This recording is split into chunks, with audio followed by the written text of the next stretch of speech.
നാട്ടുരാജാവ്.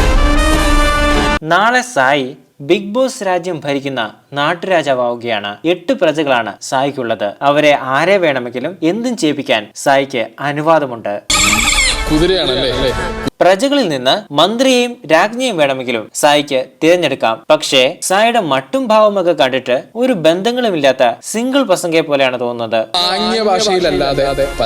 പിന്നീട് രാജാവിന്റെ ഉത്തരവുകളാണ് നമ്മൾ കാണുന്നത്. ഇനി ബിഗ് ബോസ് ഹൗസിൽ ആരും മിണ്ടിപ്പോരുതെന്ന കാര്യമാണ് ആദ്യം സായി പറയുന്നത്. നല്ലൊരു ടാസ്ക് ആയിരുന്നു. പക്ഷെ സായിയെ ഒരു രാജാവായിട്ട് ആർക്കും അംഗീകരിക്കാൻ പറ്റിയിട്ടില്ല. എല്ലാവരും കളിയാക്കുകയാണ്.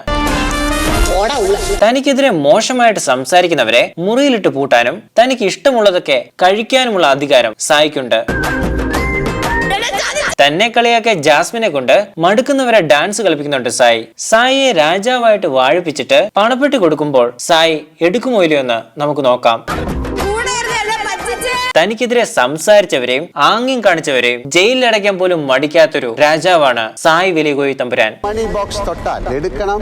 ഇത്തവണ മണി ബോക്സിൽ എത്രയാണുള്ളതെന്ന് എഴുതാതെയാണോ വെക്കുന്നതെന്ന് അറിയില്ല. പക്ഷെ ലൈവിൽ സായി ഇത് ഉറപ്പായും എടുക്കുമെന്നാണ് പറഞ്ഞിട്ടുള്ളത്. എത്ര ചെറിയ തുകയാണെങ്കിലും ഞാനത് എടുക്കുമെന്ന് സായി പറഞ്ഞപ്പോൾ സിജോയാണ് എടുക്കുന്നെങ്കിൽ നല്ല തുക എടുത്തുകൊണ്ട് പോകൂ എന്ന് നിർബന്ധിച്ചത്.